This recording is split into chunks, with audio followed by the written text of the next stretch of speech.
You're standing on a platform and you don't remember buying the ticket. You bought it. You know that. 3 hours ago, maybe 4, you were in your apartment staring at the ceiling, and the ceiling was staring back, and neither of you had anything new to say to each other, so you packed a bag. One bag. Didn't think about what went in it. Clothes, maybe. A toothbrush. Whatever your hands found in the dark.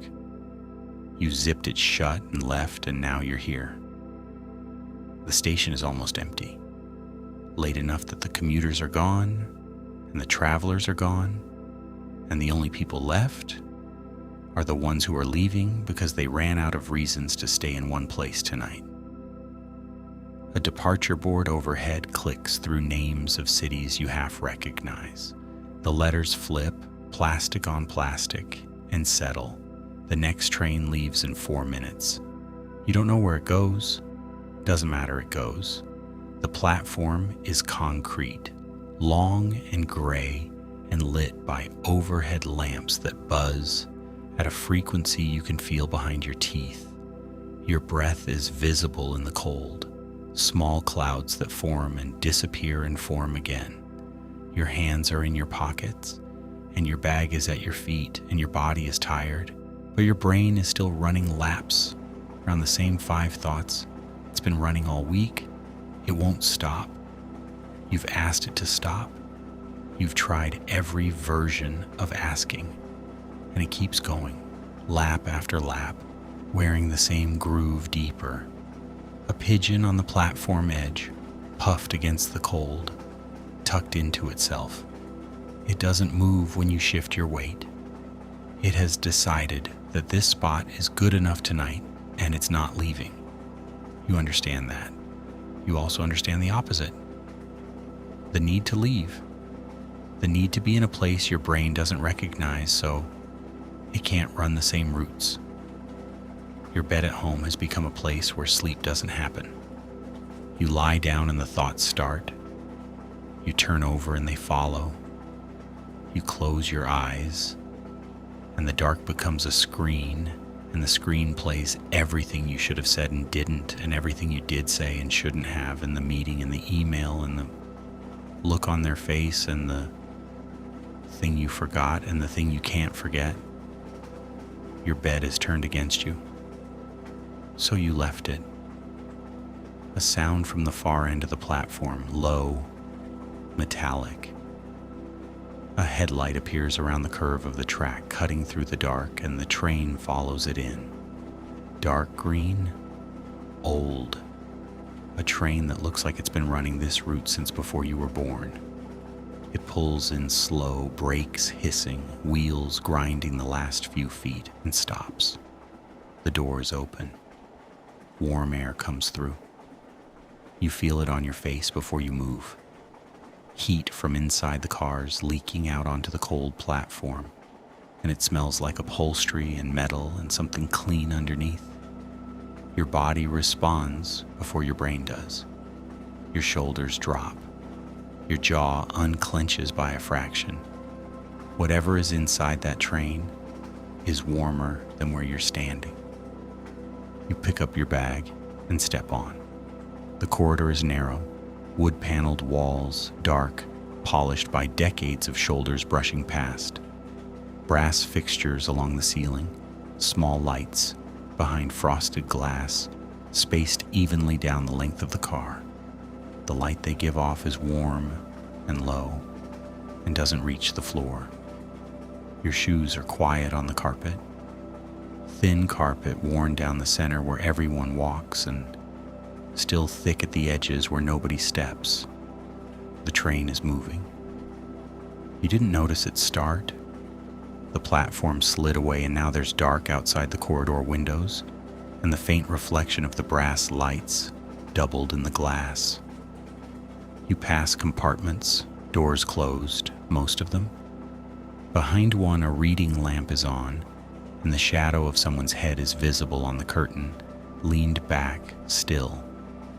Behind another, the door is open a few inches, and you can see a pair of shoes set neatly beneath the window.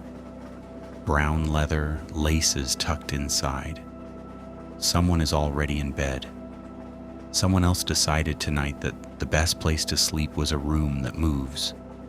A third compartment has its door shut and its curtain drawn, and you can hear the faintest sound from inside.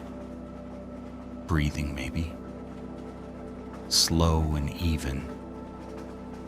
Whoever is in there crossed the line between awake and asleep some time ago and left no evidence behind except the sound of their lungs working.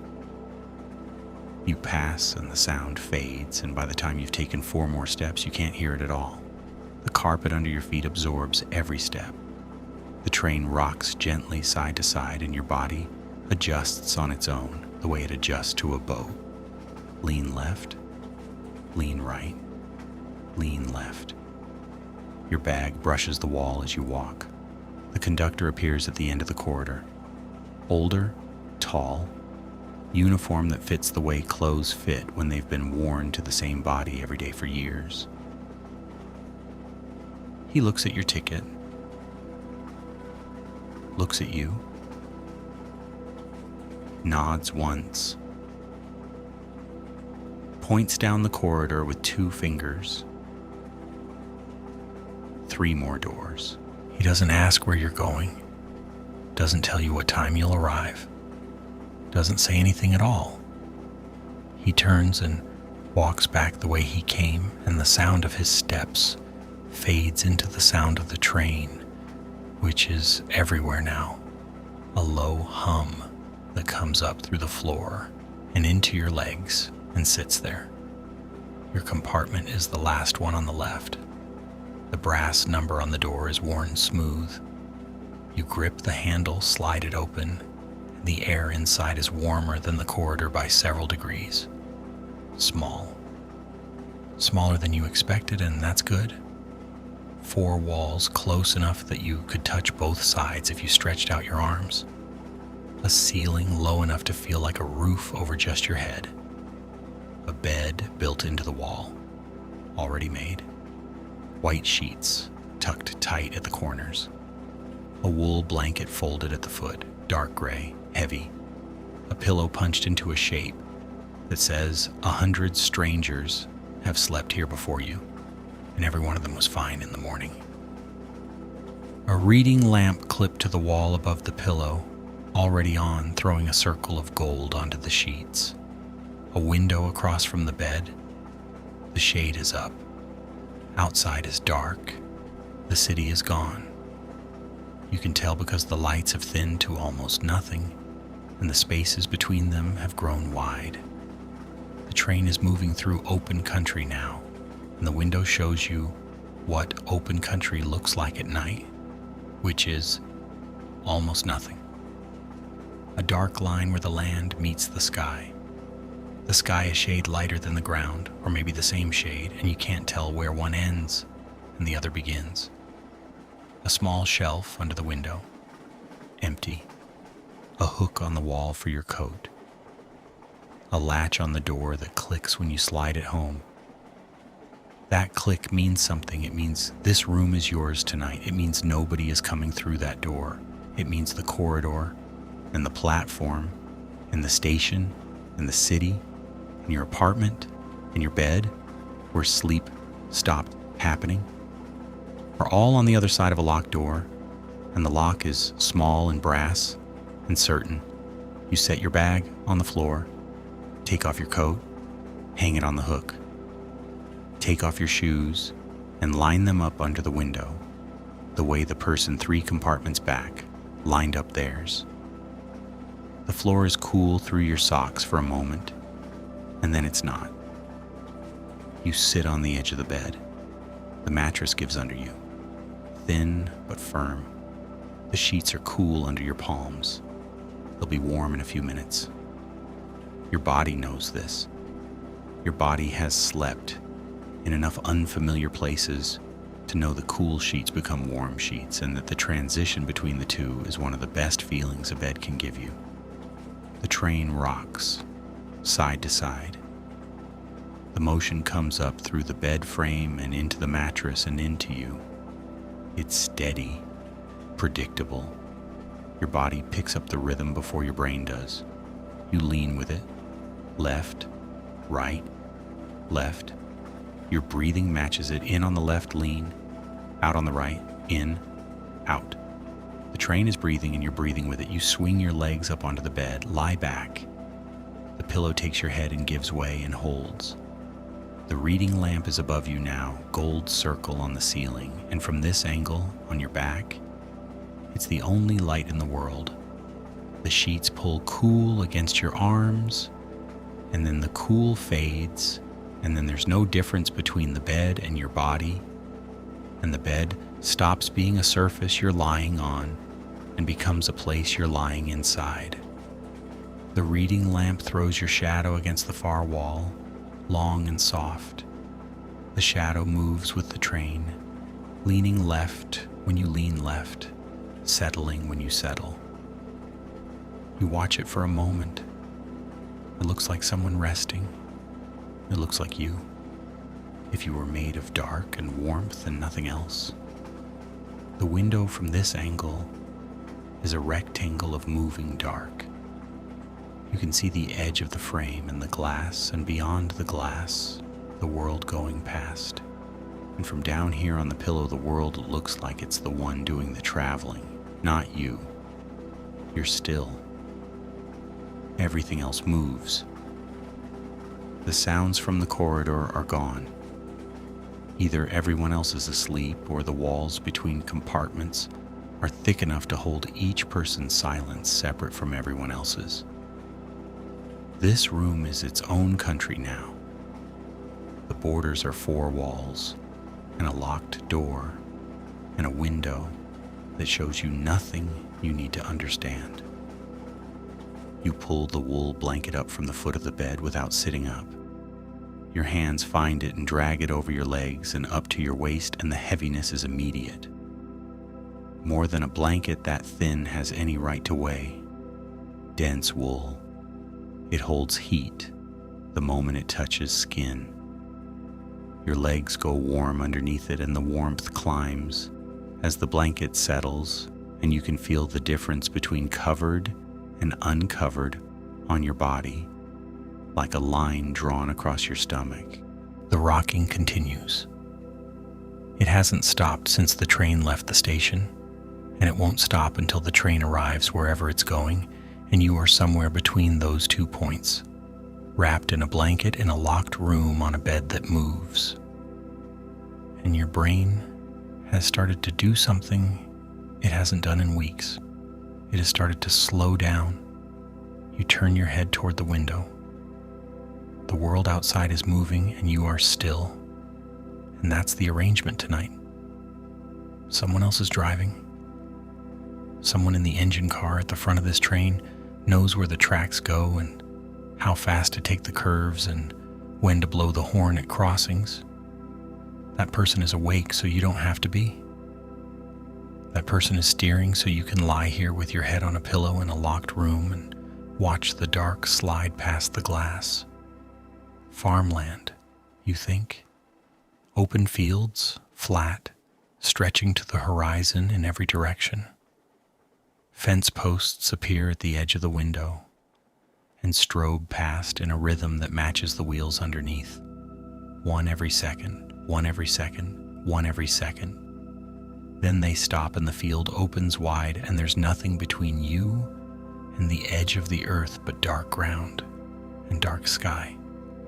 A light, far off, a farmhouse with one window glowing yellow on the ground floor.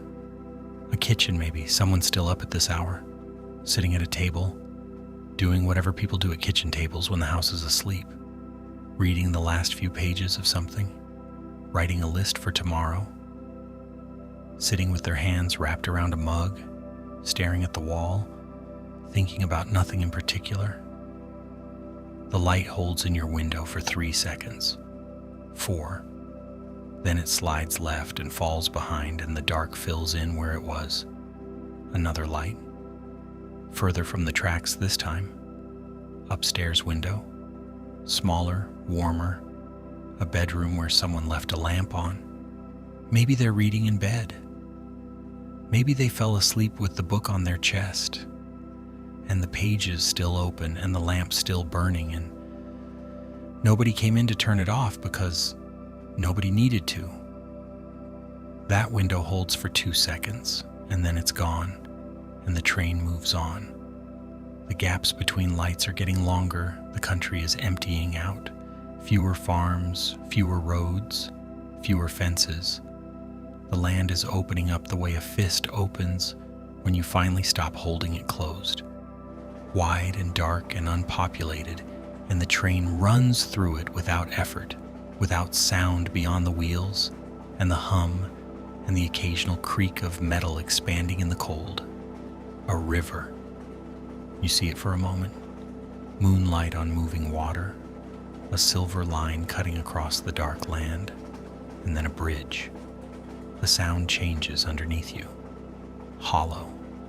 The wheels on a different surface, steel on steel over open air, and you can hear the water below, or you imagine you can. And then the bridge ends, and the ground comes back, and the sound goes solid again, and the river is behind you. A third light, close to the tracks this time. A barn with a single bulb above the door, throwing a circle of yellow onto the gravel below. The barn door is closed. Whatever is inside, grain or hay or machinery, is settled for the night. The bulb burns because somebody set it on a timer or because somebody forgot. Either way, it's there and then it isn't, and the dark takes its place. The moon is up. You can't see it from the window, but you can see what it's doing to the land outside. The fields have a faint silver wash now, grass bending in a wind you can't feel, a line of trees along a ridge, black against the lighter sky, standing in a row. The land has shape now, contour, but the shapes are soft and far away, and they ask nothing of you. They pass. You watch them pass, you let them go, you watch. Each light a life, each window a room where somebody is doing something ordinary and private and small, and that's enough. That's the whole story. The light appears and you see it, and then it's gone and you let it go, and another one comes or it doesn't. And either way, the train moves on, and so do you. You wonder if anyone in those houses can hear the train. If the woman in the kitchen looks up from her mug when the ground vibrates and the sound comes through the walls.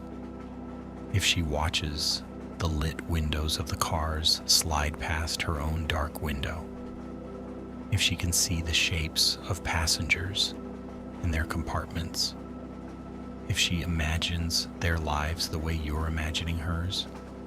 A stranger on a train imagining a stranger in a kitchen. Both of them up late. Both of them in rooms with one lamp on. And neither of them will ever know the other exists. The wheels underneath say something with 2 syllables, over and over, going somewhere, going somewhere, going somewhere. You can make it into any words you want. Doesn't matter. The rhythm is the point. Steady and even and underneath you like a pulse. Your hands are resting on your chest now, one on top of the other. You can feel your own heartbeat through your fingers. Slow, even. It has been going all day through every meeting and every email and every conversation and every silence, and it never once asked for your attention. It just went. And now that everything else has gone quiet, you can finally hear it. It sounds calm. It sounds like it's been calm this whole time and you just couldn't hear it over the noise. The train enters a stretch where the dark outside is complete. Open country so flat and wide that the window gives you nothing back. The world has become the sound of wheels on track and the feeling of motion underneath you and the warmth of the blanket on your chest. And that is all. That is the whole inventory of what exists right now. Your breathing has gone slow, each breath longer than the one before, each exhale softer. The rhythm of it runs underneath the rhythm of the train, the way a river runs underneath a bridge. Same direction, different speed, both going the same way. Your chest rises with the left lean and falls with the right lean, and the two rhythms are so close together now that you can't tell which one is yours and which one belongs to the wheels. Somewhere in the engine car, the driver is watching the tracks unspool in the headlight beam. The tracks go straight here, have gone straight for 100 miles.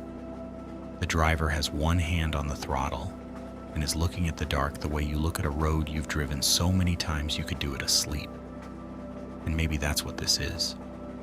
The whole train asleep. Every passenger in every compartment breathing in time with the wheels. The driver awake because somebody has to be, and tonight that somebody is not you. The compartment ticks, metal cooling, the frame adjusting to the temperature outside. A small sound, irregular, tick, silence, tick, silence. The gaps between the sounds are getting longer, or you're losing track of them. Same thing. Somewhere along this train, in a compartment you'll never see, the person with the brown shoes is asleep. Their lamp is off, their curtain is drawn. Their shoes are still lined up under the window where they left them, laces tucked in. You picture them sleeping, and the picture is peaceful. A stranger resting well in a moving room. You don't know their name or where they're going or what they left behind. You just know they're asleep, and that's enough to make you feel less alone in yours. The pillow smells like clean laundry, cotton and soap, and something underneath that might be the trace of the last person who slept here. They were fine. They slept. They got up in the morning and put on their shoes and stepped off the train into a city they'd never seen and started walking. You'll do the same thing tomorrow, but not now. Now is the dark and the rocking and the sound of something going somewhere at a speed that asks nothing of you. The wool blanket has your warmth in it now. It's been against your body long enough that it stopped being a blanket and became part of the bed, and the bed became part of the room, and the room became part of the train, and the train is going through the dark, and the dark is everywhere, and you are inside all of it. Every layer holding the next layer. The blanket holding you. The bed holding the blanket. The compartment holding the bed. The train holding the compartment. The night holding the train. The train goes on through the dark, through the hours, through flat land where the horizon is a straight line drawn in black on black, through small towns where the station platform appears for a moment, lit by a single overhead lamp, and passes without the train slowing. An empty bench on the platform, a clock on the wall showing a time that belongs to nobody. 3 seconds of light and then gone, and the dark comes back. The wheels turn. The sound has gone past hearing into feeling. The rhythm is in your bones now, in the mattress, in the frame, in the track underneath, in the ground underneath the track, in everything between you and the center of the earth. You don't listen to it anymore. You live inside it. The compartment is warm. The lamp is off. The window is dark. The blanket is heavy across your chest, and the pillow holds the shape of your head. And the sheets have been warm for so long that the warmth has stopped being a temperature and become a fact. Something that just is. Something that has always been. The other passengers in the other compartments are asleep. You know this without hearing them. The whole train has gone under. A metal corridor full of strangers in separate locked rooms, each one breathing at their own pace, each one rocking with the same wheels underneath, each one somewhere else inside their own dark behind their own closed eyes. You are alone in your compartment, and you are together with every one of them, both at the same time, both true. You are between places tonight. Behind you, a city. Your apartment sits empty in it. Your bed sits empty in your apartment. The ceiling you've been staring at for weeks is staring at an empty room, and the room stares back, and neither one has anything to say, and that's fine, because you're not there to hear it.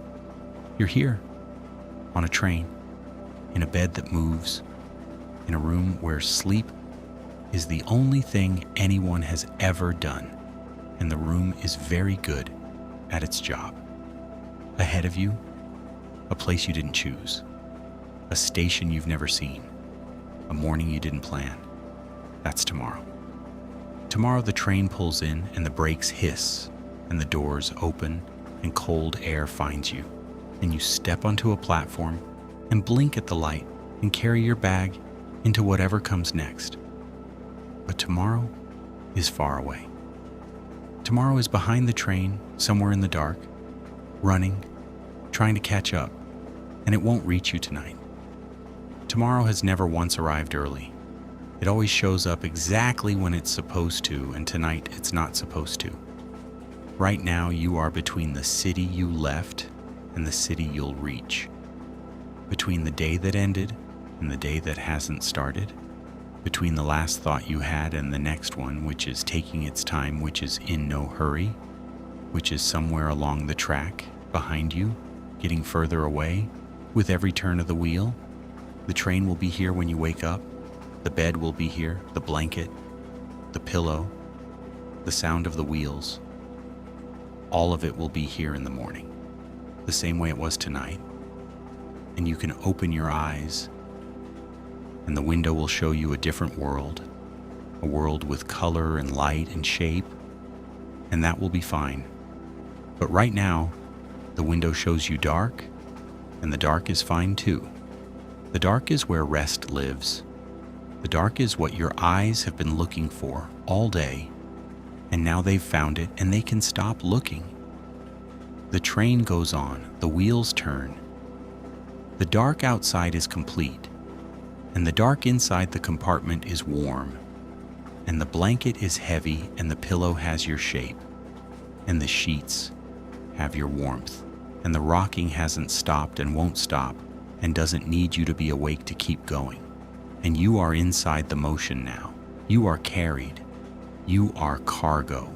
You are the weight that the train was built to hold, and there is nowhere to be and nothing to decide, and no one asking and no one answering, and the wheels turn and turn and turn, and the dark goes on and on and on, and you are going with it, and you are going, and you are going, and you are staying. You're staying